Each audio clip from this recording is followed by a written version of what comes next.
கும்பராசி. இந்த கும்பராசி எப்படி இருக்கு? இந்த குரு பயிற்சி ஜூன் 2லேருந்து வர குரு பயிற்சி எப்படி இருக்கு இந்த கும்பராசிக்கு? கும்பத்தை பொறுத்தளவில் குரு பகவான் தான் தனம் வருமானத்தை தரக்கூடியவரும் லாபத்தை தரக்கூடியவரும். இந்த கும்பத்துக்கு குருவுடைய பொறுப்பு என்னன்னா வருமானமும் லாபமும் கிடைக்கணும். இவர் என்ன பண்றாரு இந்த குரு பயிற்சியில? கும்பத்திற்கு 6ல் குரு, 6லே குரு இருக்கும்போது ஒரு விதத்துல அவமானத்தை தரும்.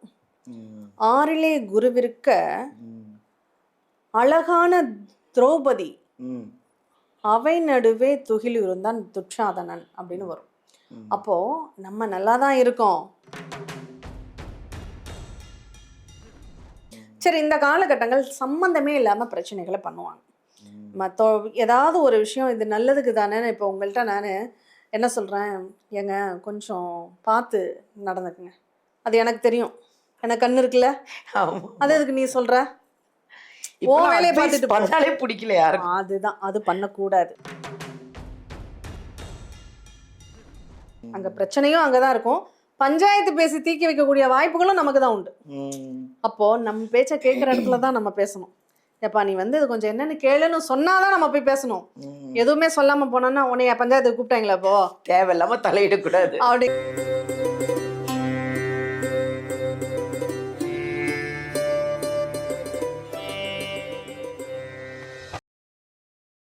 எல்லாருக்கும் வணக்கங்க.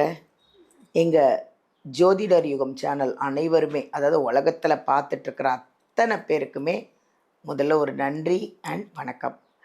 ஏன்னா இந்த ஜோதிடர் யுகம் சேனல் இந்த அளவுக்கு பிரபலமாகிறதுக்கு நீங்கள் வியூவர்ஸ் தாங்க முதல் காரணம்.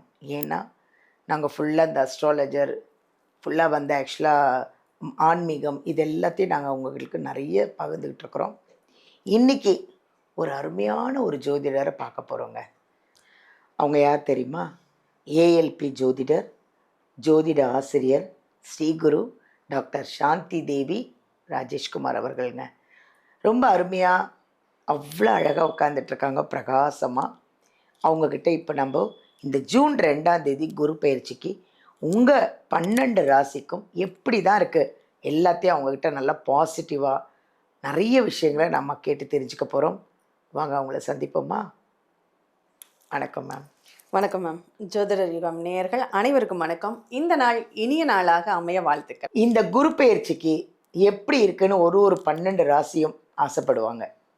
இவ்வளோ நாள் நான் பட்டுட்டேன், இவ்வளோ நாள் எல்லாத்தையும் தாண்டி கஷ்டத்தெல்லாம் தாண்டி வந்துட்டேன், இனிமே தான் எப்படி இருக்க போகுது, எனக்கு ஏதாவது பரிகாரம் சொல்லுங்களேன், நான் எப்படி இருக்க போகிறேன்னு 12 ராசி அது பாருங்க ரெடியாக காத்துட்ருக்காங்க. ஸோ நம்ம 12 ராசியும் இந்த குரு பயிற்சி எப்படி இருக்குன்னு பார்க்க போகிறோம். கரெக்டாக மேம்? கண்டிப்பாக மேம். நிச்சயமாக எல்லாருக்கும் அவங்களுக்கான பலன்களை கண்டிப்பாக சொல்லுவோம். அதுக்கு முன்னாடி இந்த குரு பகவான் எங்கெங்கே இருந்தால் நல்ல பலன்களை தருவார் அப்படிங்கிறத பார்த்துடலாம். அவருக்கு ஒரு இன்ட்ரோடக்ஷன் கொடுக்குறாங்க. அரசருக்கு அரசரையும் அவதார புருஷரையும் அயோத்தி மன்னரையும் அடிமை தொழில் செய்ய வைத்த அமரகுரு பகவானின் அதிசயங்கள் உரைக்க கேளு. 2 5 7 9 இதமான அமரகுரு பகவான் இன்பம் தரும் 11 இருக்கும்போது இதுவெல்லாம் நடக்குமென்று இயம்பிடுவீர் உலகத்தார்க்கே. பஞ்சமெல்லாம் நீங்கிவிடும், பல கஷ்டம் மாறிவிடும், கவலையெல்லாம் தீர்ந்துவிடும், கடன் தொல்லையும் தீர்ந்துவிடும், மாறாத நோயும் மறைந்துவிடும், தீராத பகையும் தீர்ந்துவிடும், வாழ்க்கையில் வசந்தம் சேர்ந்துவிடும், பாக்கியங்கள் மெத்த உண்டு, பஞ்சனையும் மெத்த உண்டு, மாடுகன்று சேர்க்கை உண்டு, மாடி வீட்டு யோகம் உண்டு, கேட்டதெல்லாம் கிடைத்துவிடும், கெட்டதெல்லாம் நல்லதாகும், தொலைந்த பொருளும் வந்துவிடும், தொட்டதெல்லாம் பொன்னாகும் காலமப்பா. இதுதான் குரு பகவான் நல்ல இடத்துல இருந்தால், அதுவும் ஜாதகத்தில் 2 5 7 9 11 இந்த இடங்களில் இருந்தால் நமக்கு நல்ல பலன்களை நிறைய தருவார். இதுதான் வியாழ நோக்கம். குரு பகவான், குரு பயிற்சி, குரு பார்வை இது எல்லாமே இந்த இடத்துல இருந்தால் அவங்க நல்ல பாசிட்டிவான பலன்களை கொடுக்க கடமைப்பட்டவர் அப்படின்னு சொல்லியிருக்காங்க. அதனால் அவங்கவுங்க ராசிக்கு எந்த இடத்துல குரு பகவான் இருக்குன்னு அவங்களே தெரிஞ்சுக்க முடியும். மேம், குரு பெயர்ச்சி 12 ராசிக்கு முன்னாடி இவ்வளோ அழகாக சொன்னீங்க பாருங்க. நான் அப்படியே மெய் மறந்து பார்த்துட்டு இருக்கேன். இவ்வளவும் போய் இந்த குரு பயிற்சி அவ்வளோ நல்லா இருக்கு இல்லை மேம்? பாசிட்டிவா. கண்டிப்பா. தேங்க்யூ. ரொம்ப சந்தோஷமா இருக்கு மேம் கேட்கறதுக்கே. எல்லாம் பாருங்களேன் வெயிட்டிங்ல இருக்காங்க. குரு பயிற்சியில ஒரு ரொம்ப விசேஷம் ஒண்ணு இருக்கு. என்ன அப்படின்னா, சொல்லுங்க மேம். அதி வல்லமையோட உச்சம் பெற்ற குருவாக செயல்பட போறாரு அப்படின்னு தான் சொல்லணும். ஏன்னா கடகராசி குருவுக்கு உச்ச வீடு அப்படின்னு சொல்லலாம். ஒரு குழந்தை அம்மா கிட்ட இருக்கும்போது ரொம்ப பாதுகாப்பாக உணரும். ம் ஒரு தைரியத்தோடு தன்னம்பிக்கையோடு இருக்கும் அப்படிங்கிறத, இந்த கடகங்கிறது சந்திரனுடைய வீடு, அது தாய்ன்னு நம்ம எடுத்துக்கிறோம். அங்க குருன்னா குழந்தைன்னு எடுத்துக்கிறோம். அந்த குழந்தை அங்க வந்து தாய் மடியில உச்சமாக இருக்கக்கூடிய ஒரு நேரம் இது. அப்போ அது சந்தோஷமா இருக்கும். அதுக்கு அம்மா கிட்ட இருந்தாலே எனக்கு எல்லாமே கிடைச்சிருச்சு, உங்களுக்கும் நான் தர்றேங்கிற மாதிரி இருக்கும். அப்படிப்பட்ட ஒரு இடத்துல இப்ப குரு பகவான் இருக்கார். அதனால அவங்கவங்க பாவ புண்ணியங்களுக்கு தகுந்த பலன்களை அவர் கொடுக்க கடமைப்பட்டவர் அப்படின்னாலும், ம் ஓரளவு ஒரு நல்லவர் அப்படின்னா கொஞ்சம் எல்லாருக்குமே ஒரு நல்ல பலன்களை கொடுப்பாரு அப்படின்னு சொல்லலாம் இல்லையா? அவரால அவங்க இருக்கக்கூடிய இடம் சரியில்லாத இடமாக இருந்தாலும் பரவாயில்ல, என்னுடைய குணம் நான் கொடுக்கறது, அதனால நான் உங்களுக்கு கொடுக்குறேன் அப்படிங்கிற மாதிரி ஏதாவது ஒரு ரூபத்துல அவருடைய பார்வை பலத்துல அவர் கொடுக்கக்கூடிய வாய்ப்புகளை கொடுத்தோம். அப்ப இந்த கடகத்துல இருக்கக்கூடிய இந்த குரு பகவான் ஒரு 3 ராசிகளை சிறப்பு செய்வார். ஓ ஏன்னா அந்த 3 ராசிகளை அவர் பார்ப்பார். ஆ. அப்ப எந்த ராசிக்கு அவருடைய பார்வை விழுகுது அப்படின்னா விருச்சிக ராசிக்கு. அவருடைய 5வது பார்வை விருச்சிக ராசிக்கு இருக்கு. அவருடைய 7வது பார்வை மகர ராசிக்கு இருக்கு. அவருடைய 9வது பார்வை மீன ராசிக்கு இருக்கு. இந்த 3 ராசிகளுக்கும் அவர் ரொம்ப சிறப்புகளை பண்ணக்கூடியவராக இந்த குரு பகவான். குரு பார்வை தான் ரொம்ப சிறப்பு. அப்ப அந்த குரு பார்வை இருக்கிறதுனால அவங்களுக்கு ஒரு நல்ல வழிகாட்டுதல், ஒரு நல்ல கைடன்ஸ் வந்து கிடைக்கும் இந்த நேரத்துல. ஒரு குருன்னா தெய்வ பலம் அப்படின்னு சொல்லலாம். அந்த தெய்வ பலம்ங்கிறது அவங்களுக்கு ஆட்டோமேட்டிக்கா ஒரு ஏதாவது ஒரு கோவிலுக்கு போவாங்க, அங்க ஒரு பாசிட்டிவான ஒரு வைப் இருக்கும், அதுக்கப்புறம் அவங்களுக்கு எல்லாமே பாசிட்டிவாக நடக்கும்.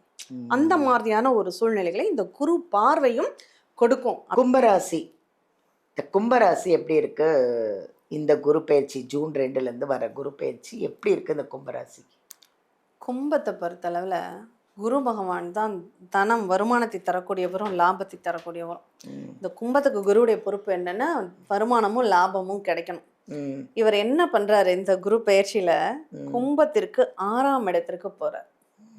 இந்த 6க்கு போகும்போது இந்த வருமானமும் லாபமும் எப்படி கிடைக்குதுன்னா கடன் வாங்கி கிடைக்க போகுது. ஓ எனக்கு பணம் வரணும், அது கடனா வரும். ம் இல்லை எனக்கு ஒரு லாபம் கிடைக்கணும், அது கடன் மூலமா வரும்.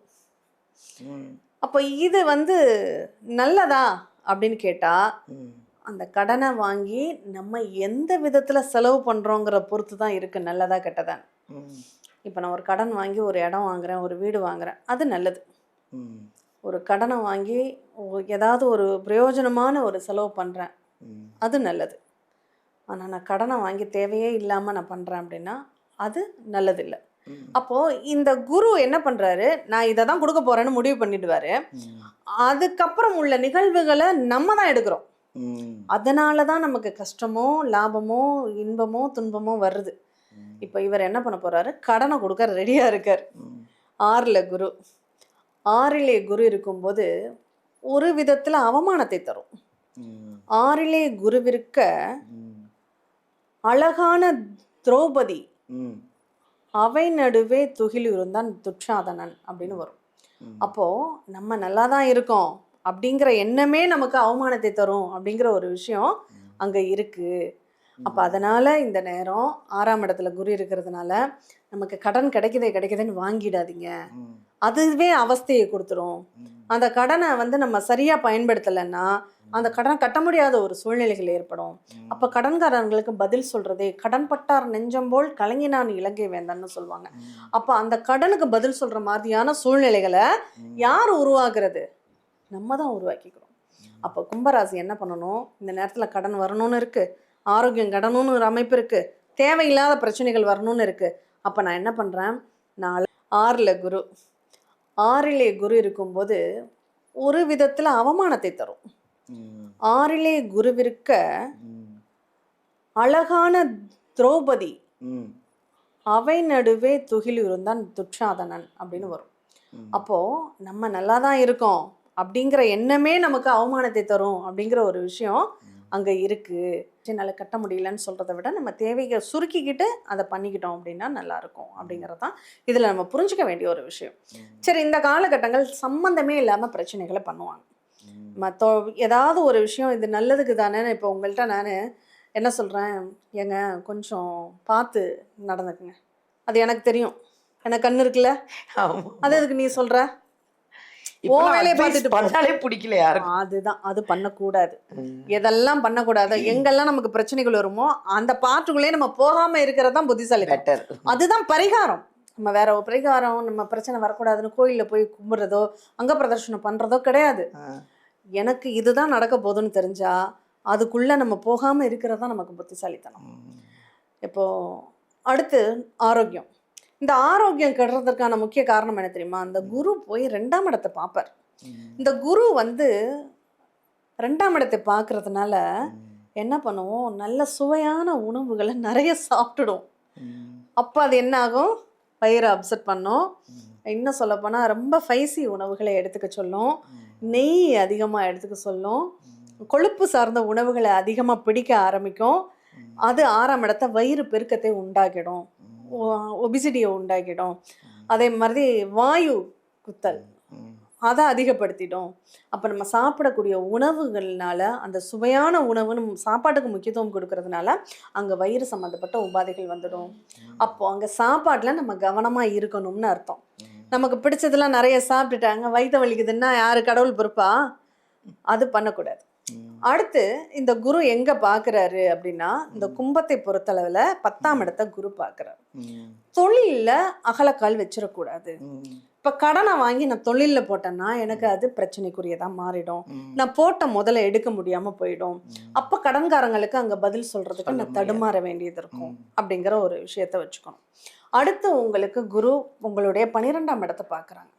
உண்மையிலே புத்திசாலித்தனம் என்னன்னா, இந்த காலகட்டங்கள் நீங்கள் வெளிநாடு போகிறதுக்கு முயற்சி பண்ணுங்க. வெளியூர், வெளிநாடு, வெளி மாநிலங்கள் செல்வதாக இருந்தால் தாராளமாக போகலாம். அதன் மூலமாக உங்களுக்கு வருமானம், அதன் மூலமாக வேலையெல்லாம் கிடைக்கிறதுக்கான வாய்ப்புகள் இருக்குது. நான் இங்கே தான் இருப்பேன், உள்ளூருக்குள்ளே தான் இருப்பேன்னா இப்போ அதுக்கான பாசிபிள் இல்லை அப்படிங்கிறத புரிஞ்சுக்கணும். சரி, இந்த குரு வந்து நமக்கு மற்ற நிகழ்வுகளில் நிறைய நன்மைகளை தரக்கூடாது. நல்ல வருமானம் ஏற்படும், நல்ல பேச்சு அப்படிங்கிறது ரொம்ப நல்லா அழகாக பேசக்கூடிய வாய்ப்புகளை கொடுத்துரும். ஆனால் எங்கே பேசணும் எங்கே பேசக்கூடாதுன்னு நம்மளை தான் தெரிஞ்சு பேசிக்கணும். அங்கே பிரச்சனையும் அங்கே தான் இருக்கும், பஞ்சாயத்து பேசி தீக்கி வைக்கக்கூடிய வாய்ப்புகளும் நமக்கு தான் உண்டு. அப்போது நம்ம பேச்சை கேட்குற இடத்துல தான் நம்ம பேசணும். எப்பா நீ வந்து இது கொஞ்சம் என்னன்னு கேளுன்னு சொன்னாதான் நம்ம போய் பேசணும். எதுவுமே சொல்லாமல் போனோன்னா உன்னைய பஞ்சாயத்துக்கு கூப்பிட்டாங்களா இப்போ தேவையில்லாமல் தலையிடக்கூடாது அப்படிங்கிற மாதிரியான பேச்சுக்கள் வந்துடும். அதனால அதை கொஞ்சம் பார்த்துக்கணும். மற்றபடி ஒன்றும் பிரச்சனையே கிடையாது. இந்த வயிறை ஒழுங்காக பார்த்துக்கிட்டோம்னாவே உடம்பு ஆரோக்கியமாக இருக்கும். அதனால தேவையில்லாத உள்ளுக்குள்ளே செலுத்தாமல் விரதம் இருப்பது சால சிறந்தது. எங்கே பிரச்சனை வருதோ அங்கே கட்டு போடு, கண்ட்ரோல் பண்ணு. அப்போ சாப்பிட்றது தான் பிரச்சனைனா சாப்பிடாத, விரதமாயிரு, வயிறு சுத்தமாக இருக்கும். அப்போ இதை பயன்படுத்திக்கிட்டாங்க. கும்பம் அதிகமாக விரதம் இருக்கிறாங்க. ஒரு தெய்வ வழிபாடு அப்படிங்கிறது நீங்கள் வந்து மற்ற யார் யார் எதை பண்ணணும்னு இருக்குது. கும்பத்தை பொறுத்தளவில் சாப்பாட்டில் உணவில் கட்டுப்பாடு அவசியம். அதனால் நீங்கள் சஷ்டி விரதமோ, சப்தமி விரதமோ, அஷ்டமி விரதமோ, ஏகாதசி விரதமோ, சதுர்த்தி விரதமோ, ஏதோ பிரதோஷ விரதமோ, ஏதோ ஒரு விரதம் இருங்க. வாரத்தில் 2 நாட்களாவது விரதம் இருங்க. கம்பல்சரி திங்கக்கிழமை சோமவார விரதமாவது இருங்க. ஏன்னா சந்திரனுடைய வீட்டில் தான் குரு வர்றார். அதனால திங்கட்கிழமை விரதம் அப்படிங்கிறது இவங்களுக்கு ரொம்பவே பலன் தரக்கூடியதாக இருக்கும். அதுதான் இவங்களுக்கு பரிகாரம், அதுதான் அவங்களுக்கு நல்லதும் கூட. வயிறு உபாதைகளை திங்கக்கிழமை சாப்பிட்டாதான் பிரச்சனை அதிகமாகும். அதனால திங்கக்கிழமையும் வியாழக்கிழமையும் விரதம் இருங்க. கண்டிப்பாக உங்கள் உடம்பு ஹெல்த்து எல்லாமே நல்லா இருக்கும், பொருளாதாரமும் சிறக்கும். தேங்க்யூ மேம், ரொம்ப நல்லா அழகாக சொன்னீங்க, சூப்பராக. கும்பராசிக்கு ரொம்ப அழகாக சொல்லியிருக்காங்க. கொஞ்சம் ஆரோக்கியத்தை பார்த்துக்கோங்க, வயிறு சம்மந்தப்பட்ட விஷயங்கள்லாம் கொஞ்சம் பார்த்துக்கோங்க. ஹோட்டலில் வெளியில் கண்டதெல்லாம் வாங்கி சாப்பிட்றாதீங்க, வீட்டில் உணவு சமைச்சு சாப்பிடுங்க. அதை விட அவங்க சொன்னது ஒரு ஃபுல் வீடியோ பார்த்திங்கன்னா உங்களுக்கு நல்லா நிறைய விஷயங்கள் புரியும். ஒரு நாள் விரதம் இருங்க அப்படின்றாங்க. அது ஏதோ ஒரு எந்த நாளோ உங்களுக்கு என்ன நாள் பிடிச்சிருக்கோ அதில் ஒரு நாள் விரதம் இருங்க. ஆரோக்கியமாக இருப்பீங்க, சந்தோஷமாக இருப்பீங்க. ரொம்ப நல்லா இருக்குது கும்பராசி. தேங்க்யூ.